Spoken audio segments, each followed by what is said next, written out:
Hello Honey's, நான் உங்கள் woodland என்ஷுவல் என் கனவே அவனை காதலிப்பதுன்ற சீரிஸோட அடுத்த படத்தை பார்க்க போகிறோம். இந்த படத்தில் யான் வந்து மெங்க அனுப்பிச்சிக்கிறாரு ஹீரோயின்ட்டு போய் பேசுன்னு சொல்லிட்டு.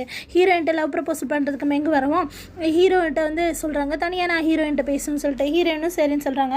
ஹீரோயின்ட்ட சொல்கிறாங்க, நீ வந்து என்னோடய ஃப்ரெண்டு, நான் இதுக்கு முன்னாடி நடந்ததை பேசுனதெல்லாம் மன்னிச்சிடு, ஆனால் நான் அவனை காதலிச்சது உண்மை, நான் அவனை காதலிக்கிறேன், என்னை நீ தப்பாக எடுத்துக்காது அப்படின்னு சொன்னேன். ஹீரோயினும் சரி நான் அவனை மன்னிச்சிட்டேன், நம்ம எப்பவும் போல் ஃப்ரெண்டாக இருக்கலாம் அப்படின்னு சொல்கிறாங்க. அப்போ வந்து சொல்கிறாங்க, இன்னும் கொஞ்ச நாள் உனக்கு பிடிச்ச பொண்ணை நீ தேடுவ, உனக்கு கண்டிப்பாக உன்னை நேசிக்கிற பொண்ணு உனக்கு கிடைப்பா அப்படின்னு சொல்லிட்டு ஹீரோவை பார்த்துட்டு சொல்லணும். ஹீரோக்கு செம்ம ஹாப்பி, ஹீரோவும் சிரிக்கிறாரு. அங்கேருந்து நம்மளுடைய மெங்கு வந்துட்டு ரொம்ப தேங்க்ஸ், நம்ம இனிமேல் க்ளோஸ் ஃப்ரெண்ட்ஸாக இருக்கலாம் அப்படின்னு சொல்லிட்டு அங்கேருந்து வராங்க.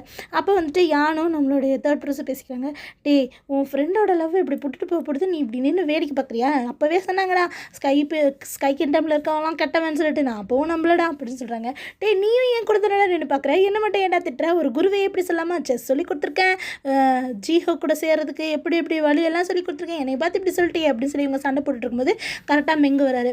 என்னடா என்ன நடந்தது, இவ்வளோ சீக்கிரமாக பேசிட்டு வந்துட்டியா அப்படின்னு சொல்லி கேட்கும்போது மெங்கு சொல்கிறாரு, நானும் ஹீரோயினும் நல்ல ஃப்ரெண்ட்ஸ் ஆகிட்டோம், அவங்க சொன்னாங்க எதுவும் தப்பு இல்லை, பரவாயில்ல, நான் யாருன்னு தெரியாது தானே நீ பேசிட்ட, அது ஒன்றும் பிரச்சனை இல்லை, இப்போ தான் தெரிஞ்சிச்சுல நம்ம ஃப்ரெண்ட்ஸாக இருக்கலாம் அப்படின்னு சொல்லிட்டாங்க, என்னை மன்னிச்சிட்டாங்க அப்படின்னு சொல்லும்போது, சரி நீ எனக்கு முன்னாடியே தெரியும் நாங்கள் வந்து வேறு வேறு இடத்துல இருக்கோம், என்னால் இங்கேருந்து வெளியே கூட போக முடியாது, அப்படி இருந்து நான் நேசிக்கிறேன், எங்கள் காதல் சேராதுன்னு எனக்கு தெரிஞ்சிருந்தாலும் என் மனசில் அதை வளர்த்துக்கிட்டேன், இப்போ நான் மாறிட்டேன், எனக்கு கிடைக்கிற பொண்ணுக்காக நான் காத்திருப்பேன் அப்படின்னு சொல்லும்போது தேர்ட் பிரின்ஸும் இது நல்ல வழி தான், நீ இப்போ முன்னோக்கி செல்ல வேண்டிய நேரம், நீயும் தேடிப்போ, உனக்கு கண்டிப்பாக நல்ல பொண்ணு கிடைக்கும் அப்படின்னு சொல்கிறாங்க. இப்போ இவங்க 3 பேரும் சந்தோஷமாக பேசி சிரிச்சுக்கிட்டு அங்கேருந்து போயிட ஹீரோ ஒரு செடி கொண்டு வந்திருக்காரு.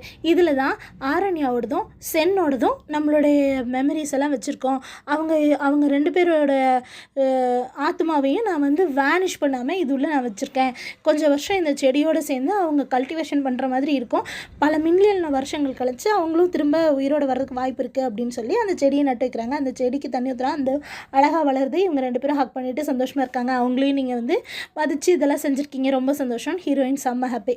அப்போ பார்த்தீங்கன்னா வில்லியை கட்டுறாங்க. அப்போ வந்து ஃபெயிங்கு மலையில் இருக்க பேர்ட்ஸ் எல்லாம் சேர்ந்து ஹீரோவோட ஃப்ளவர்ஸ் இருக்கு இல்லையா, அந்த ஃப்ளவர்ஸ் மூலமா இவங்களோட பவர்ஸை கொடுக்க, அது அவரோட பவர்ஸை வந்து அவங்கள சீல் பண்ணுது, இதுக்கெல்லாம் நீ தானே காரணம், நான் அவனை சும்மா விட மாட்டேன்னு சொல்லிட்டு வில்லியும் கத்திக்கிட்டு இருக்காங்க. அப்போ நெய்யை கட்டுறாங்க. நெய்யோட கண்ணுக்கு வில்லி தெரியுறாங்க. சீக்கிரமாக போ, எனக்கு தேவையான பவர்ஸை ரெடி பண்ணு அப்படின்னு சொல்லி அவங்க வந்து நெய்யை ஃபோர்ஸ் பண்ணிகிட்டு இருக்காங்க.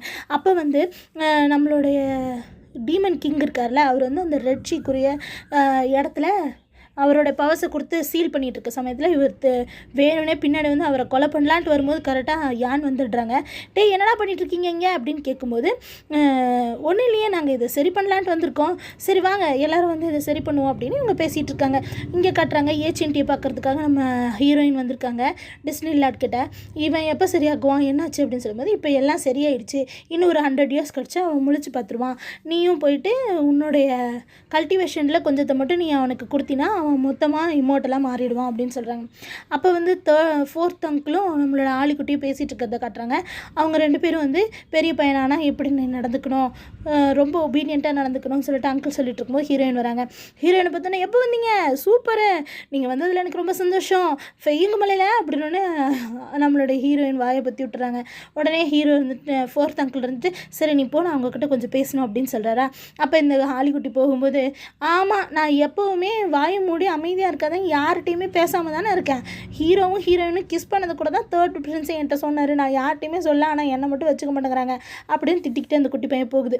அப்போ இவர் கேட்குறாரு, ஏமா வெப்பன் நம்மளோட தேவையான வேலையெல்லாம் செஞ்சு முடிச்சிட்டியா அப்படின்னு சொல்கிறாங்க. என்ன செஞ்சு முடிச்சிட்டியா, ஏன்டி நீ இப்போ மறந்துட்டியா, வெப்பன் ஹைடிங் செரிமனி வரப்போதே, அதுக்குரியது இன்னும் செய்யலாம் அப்படின்றாங்க. ஐயோ அப்படின்றாங்க. 15 நாள் தான் இருக்குது, நல்ல வேலை நீ மறந்துட்ட, நானாவது வந்து ஞாபகப்படுத்தினேன், நீ சீக்கிரம் செஞ்சிரு, இல்லை நல்லா மாட்டிக்குவோம் அப்படின்னு. சரி நான் செஞ்சிடுறேன், என்னை மன்னிச்சிருங்க அப்படின்னு சொல்கிறாங்க.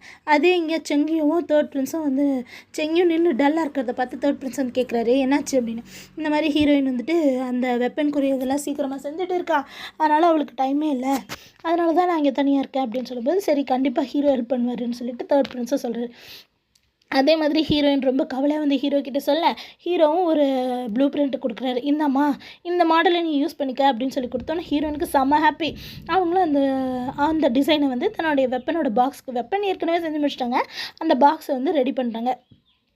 இந்த இடத்துல இவங்க பவர்ஸ் எல்லாம் ஃபெய்கு மலையில் இருக்கவங்க பவர்ஸ் எல்லாம் கொடுத்துட்ருக்கும்போது இவங்களுக்கு செம்ம காண்டாகி உங்களையெல்லாம் என்ன பண்ணுற பாருங்க அப்படின்னு சொல்லிட்டு தன்னோட பவர்ஸை யூஸ் பண்ணி அங்கேருந்து வெளியே வர்றதுக்காக இவங்களெல்லாம் கொண்டுடுறாங்க. அவங்க நேராக நெய்யோட ரூம்க்கே வந்துடுறாங்க. நெய் வந்து பார்த்து ஷாக் ஆகிடுறாரு. தினமும் 100 பேர் எனக்கு வேணும், சீக்கிரம் கொண்டு வா அப்படின்னு சொல்கிறாங்க. ஃபெய்கு மலையில் இருந்தவங்க எல்லாரையுமே கொண்டுட்டாங்க. வில்லி தன்னுடைய கைகளை வந்து ரிலீஸ் பண்ணிக்கிட்டாங்க. இப்போ அவங்களோட ஆத்மா மட்டும் தனியாக வந்துருச்சு. ஹீரோ வந்து அவரோட இடத்த ஃபுல்லாக டெக்கரேட் பண்ணுறாரு. எப்பவும் பிளைனாக இருக்குல்ல, அதை ஃபுல்லாக டெக்கரேட் பண்ணிட்டு ஹீரோயினுக்காக அந்த இடத்த வந்து ரெடி பண்ணுறாரு. ஹீரோ சூப்பராக இருக்குது அப்படின்னு சொன்னோன்னே எல்லாம் ரெடி ஆகிடுச்சு. ஹீரோயினுக்கு இங்கே ஒரு டேபிளை போட்டு வரைய விட்டுறாங்க. இங்கே பார்த்தீங்கன்னா நெய்யை கூப்பிட்டு 100 பேர் வேணும்னு கேட்டாங்களே, அவங்களோட டெட் பாடியெல்லாம் கிடக்குது, வெறும் எலும்பு கூட தான் இருக்குது. அதை பார்த்துட்டு இந்த வெள்ளி சொல்கிறாங்க, இன்னும் நிறைய பேர் வேணும் அப்படின்னா இவ்வளோ பெரிய டிசாஸ்டர் ஆயிடுச்சு, என்ன பண்ண முடியும்னு எதிர்த்து நெய் கேட்கவும் நெய்யோட சக்தியவே அவர் உரிகிறாரு. ஐயோ மன்னிச்சிருங்க, இனிமேல் செய்ய மாட்டேன்னு மன்னிப்பு கேட்குறாரு. ஹீரோயின் படம் வரைஞ்சிட்டு இருக்கும்போது ஹீரோ அங்கேருந்து நின்று பார்த்துட்டே இருக்காரா. எவ்வளவோ ஹீரோட அசிஸ்டண்ட் எங்கெங்கேயோ இடம் போட்டு தராரு. அப்போ ஒரு பால்கனி மாதிரி ஒரு இடம் இருக்குது, இந்த இடத்துல நல்லா காத்தோட்டமாக இருக்கும், இங்கே இருந்துக்குங்களேன் அப்படின்னா. ஆனால் எனக்கு ஹீரோயின் தெரியலையே அப்படின்னோடனே உங்களுக்கு நேராக ஹீரோயினை மாற்றிடலாம் அப்படின்னு சொன்னோன்னே ஹீரோக்கு செம்ம ஹாப்பி. அப்புறம் ஹீரோயினும் அங்கே இருக்க வேலைகள் எல்லாம் செஞ்சுட்டு இருக்கும்போது தேர்ட் பிரின்ஸோட உட்காந்து செஸ் விளையாண்டுட்டு இருக்காங்க நம்ம ஹீரோ. அப்போ அவர் அந்த பக்கத்துலேருந்து பார்க்கும்போது தேர்ட் பிரின்ஸ் சொல்கிறாரு, நான் கூட நினச்சேன் கொஞ்சம் வருஷத்துக்கு முன்னாடி ஜி தான் உனக்கு ஏற்ற பொண்ணாக இருப்பா அப்படின்னு சொல்லிட்டு. ஜி வந்து உன் கூடவே இருக்கும்போது நிறைய விஷயங்கள் கற்றுக்கிட்டா இல்லையா, அதனால தான் சொன்னேன். ஆனால் அவள் ரொம்ப ஓவராக தான்ப்பா பண்ணிட்டா, அதனால தானே நீ அங்கே அனுப்பிச்ச, அவள் வந்து ஒபீனியன்ட்டு கற்றுக்கணும்னு சொல்லிட்டு அப்படின்னா. ஆமாம், அவள் இன்னும் நிறைய விஷயங்கள் கற்றுக்கணும், இந்த இடத்துல இருந்தால் அவளால் இருக்க முடியாது, அதனால தான் நான் அனுப்பிச்சி வச்சேன் அப்படின்னு சொல்லும்போது. அப்போ ஆனால் நீ இத்தனை வருஷம் காத்திருந்ததுக்கு ஒரு நல்ல பலன், இவள் வந்து நல்ல பொண்ணாக இருக்கா, செங்கியு கூட சொன்னாங்க அப்படின்னா. ஆமாம், அவள் ரொம்ப கைண்டான பொண்ணு, ரொம்ப ஹானஸ்ட்டாக சென்சிட்டிவாக இருப்பா அப்படின்னு சொல்லிட்டு நம்மளோட தேர்ட் பிரின்ஸ் கிட்ட சொல்லிட்டு இருக்காங்க. அப்போ நம்மளோட ஹீரோட அசிஸ்டன்ட் வராங்க. ஹீரோயினுக்கு ஒரு ஷீல்டை போட்டுட்டு அங்கே நடந்த விஷயங்களெல்லாம் சொல்கிறாங்க. இந்த மாதிரி வில்லி வந்து வெளியே வந்துட்டாங்க அப்படின்னா ஹீரோ வந்து உடனே ஹீரோயினை பார்க்குறாங்க. நேராக அவசர அவசரமாக ஓடி வந்து எப்போமா என்னை உங்கள் வீட்டுக்கு கூப்பிட்டு போவா அப்படின்னு கேட்குறாரு. ஏன்னா இப்போ வந்து அவருக்கு என்னென்னா வில்லிக்குரிய போருக்கு முன்னாடியே தன்னோட கல்யாணம் நடந்துடணும்னு ஆசைப்படுறாரு. அதனால் வந்து கேட்கும்போது ஹீரோயின் வந்துட்டு எப்படி உடனே ஒத்துக்குவாங்க, எங்கள் பாட்டியை வச்சு எங்கள் தாத்தாவையும் அப்பாவையும் சமாதானப்படுத்தணும்ல அப்படின்னு அவசரப்பட்டு சொல்லிடுறாங்க. ஹீரோ அப்படியே அமைதியாகவே இருக்காரு. ஐயோ மனசில் நினச்சதை வெளியே சொல்லிட்டேனா, என்னை மன்னிச்சிருங்க, கொஞ்சம் டைம் கொடுங்க அப்படின்னு சொல்லி கேட்குறாங்க. இவரும் சரின்னு சொல்கிறார். அப்போ நெய்யும் அவங்களோட அசிஸ்டண்ட்டும் பேசிக்கிறாங்க. இப்படியே போனால் இந்த மாதிரி யாருக்கு தான் வந்து ஆட்சி செய்ய போகுது, எல்லாத்தையும் கொண்டு விட்டா அப்படின்னு இவங்க பேசிகிட்டு இருக்காங்க. அப்போ ஹீரோயின் வந்து தன்னோட வேலையெல்லாம் முடிச்சிட்டாங்க. நிமிந்து பார்த்தா ஹீரோ தூங்கிட்டு இருக்க மாதிரி நடிச்சிட்ருக்காருங்க பாருங்கள் நீங்களே. அப்போ வந்துட்டு என்ன ஆகுதுன்னா, இவர் வரைஞ்சிட்டு இருக்கிறத பார்த்தோன்னே என்னையவா வரையிற அப்படின்னு எழுந்திரிச்சு வந்து பார்க்குறாரு. பார்த்தா அவங்க ஒரு வீடு வரைஞ்சிட்ருக்காங்க. இதில் இத்தனை ரூம்ஸ் எதுக்கு, எனக்கு இந்த ரூமாக கொடுக்க போகிற அப்படின்னா. ஆமாம், அவங்களுக்கு அந்த ரூம் தான், ஏன் எனக்கு தனி ரூம் கொடுக்குற அப்படின்னு சொல்லி கேட்குறாரு. ஆமாம், சண்டை போட்டால் நீ வேறு இடத்துக்கு போயிடணும்ல அப்படின்னு. இல்லை, எல்லா இடத்துலையும் எங்களுக்கெல்லாம் நாங்கள் தனி ரூமெல்லாம் எடுத்துக்க மாட்டோம், எப்போ பாரு உன் இடத்த தான் நானும் இருப்பேன் அப்படின்னு. சண்டை போட்டால் வேறு இடத்துக்கு போகணும்ல, அப்போ தான் நம்மளுடைய குட்டிங்கெல்லாம் இருக்கும்போது சந்தோஷமாக இருக்க முடியும் அப்படின்னு சொல்லிட்டு இருக்கும்போது. அப்படின்னா குட்டிங்க வேணும்னா அதுக்குரிய வேலையை தான் பார்க்கணும் அப்படின்னு சொல்லிட்டு அந்த இடத்துலேருந்து ஹீரோயின் அங்கேருந்து தூக்கிட்டே போயிடுறாரு. அப்போ வந்துட்டு யாரும் குட்டிங்க நிறைய ஆயிடுச்சுன்னா யாரும் அவங்களுக்கு கொடுத்துடலாம் அப்படின்னு சொல்லிட்டு சந்தோஷமாக அவங்க அங்கேருந்து போயிடுறாங்க. வெப்பன் ஹைடிங் செரிமனியும் ஆரம்பிக்குது. அங்கே பார்த்திங்கன்னா குடும்பத்தோடு எல்லோரும் வந்துட்டாங்க. ஹீரோவும் அங்கே வந்துட்டார். தேர்ட் பிரின்ஸ்ட்டை கேட்குறாரு வெப்பன் ஹைடிங்னா என்னன்னு சொல்லிட்டு. அப்புறம் வந்து இங்கே இருக்க மோனார்ச் வந்து அவங்க போய் வெப்பனை ஹைட் பண்ணி வைக்கணும், அடுத்ததாக ஜென்ரல் யார் வராங்களோ அவங்க அந்த வெப்பனை யூஸ் பண்ணுவாங்க, அதுக்காக தான் இது அப்படின்னு சொல்கிறாங்க. உடனே வந்துட்டு இவர் வந்துட்டு ஏயா கையில் என்னையா வச்சுருக்க அப்படின்னு சொல்லி கேட்கும்போது, அதுவா ஹீரோயின் எனக்கு செஞ்சு கொடுத்த கேண்டி அப்படின்னு. இங்கே என்ன செரிமனி நடக்குது, நீ என்ன வேலை செய்கிற, உங்கள் அலும்பு தாங்கலையா அப்படி சொல்லிட்டு தேர்ட் பிரின்ஸ் சொல்லிட்டுருக்காரு. அதே சமயத்தில் நம்மளுடைய ஹீரோயினை கட்டுறாங்க. அவங்க ரொம்ப நர்வஸாக இருக்காங்க. வெப்பன் ஹைடிங் இவங்களுக்கு தானே, அதனால் நர்வஸாக இருக்காங்க. அப்போ வந்து ஃபோர்த் அங்கிள் வந்து என்னம்மா பண்ணிகிட்ருக்க, சீக்கிரம் ரெடியாகு அப்படின்றாங்க. எல்லோரும் வந்துட்டாங்களா அப்படின்னு சொல்லி கேட்கும்போது, அழைச்சவங்களும் வந்துட்டாங்க, எதிர்பாராத விருந்தாளியும் வந்துட்டாங்க. எதிர்பாராதவங்களா யார் அப்படின்னு, ஹீரோ தான் அப்படின்னு. என்னது ஹீரோ வந்திருக்காரா, உனக்கு தெரியாதா அப்படின்னா அவங்க ஷாக் ஆகிடுறாங்க. செரிமனி ஆரம்பிச்சது, தாத்தா எந்திரிச்சு செரிமனிக்குரியதெல்லாம் சொல்கிறாங்க. அப்போ ஒரு 6 பேர் அந்த ஃபைட்டுக்கு வராங்க. நம்மளுடைய ஹீரோயினும் ஃபைட் பண்ணுறாங்க. அந்த 6 பேர் வந்து திடீர்னு ஒரு ஃபார்மேஷனை க்ரியேட் பண்ணுறாங்க. எல்லாருமே நிறைய மாயமாக நிறைய பேர் இருக்க மாதிரி காட்டுறாங்க. அப்போ ஹீரோ திரும்பி பார்க்குறாங்க. ஹீரோயின் அவர் வந்து அந்த கண்ணு காமிக்கிறாரு. அப்போ வந்து ஃபெய்கு மலையில் இவங்க கண்ணை கட்டிட்டு ப்ராக்டிஸ் பண்ணாங்களே, அதை நினச்சி பார்த்துட்டு இவங்களும் கண்ணை கட்டிட்டு அவங்களோட ஃபைட் பண்ணுறாங்க. அந்த இடத்துல அவங்க ஜெயிச்சிட்றாங்க. ஹீரோக்கு செம்ம ஹாப்பி, அங்கே இருக்கவங்களுக்கும் செம்ம ஹாப்பி. அவர் வந்து வாழை எடுத்துகிட்டு ஹீரோயின் போகும்போது ஹீரோயினோட அப்பா வந்து லீட் பண்ணுறாரு. எல்லாருமே அதே மாதிரி சொல்லிக்கிட்டே இருக்க ஹீரோயின் அப்படியே படிக்கிட்டே போய்கிட்டு இருக்காங்க. அந்த சமயத்தில் நெய் வராரு. நெய் வந்துட்டு இங்கே பாருங்கள், என் கூடயே போட்டி போட்டு அவங்க ஜெயிச்சா மட்டும்தான் அவங்க மேலே போக முடியும், இல்லைனா போக முடியாது அப்படின்னு சொல்கிறாங்க.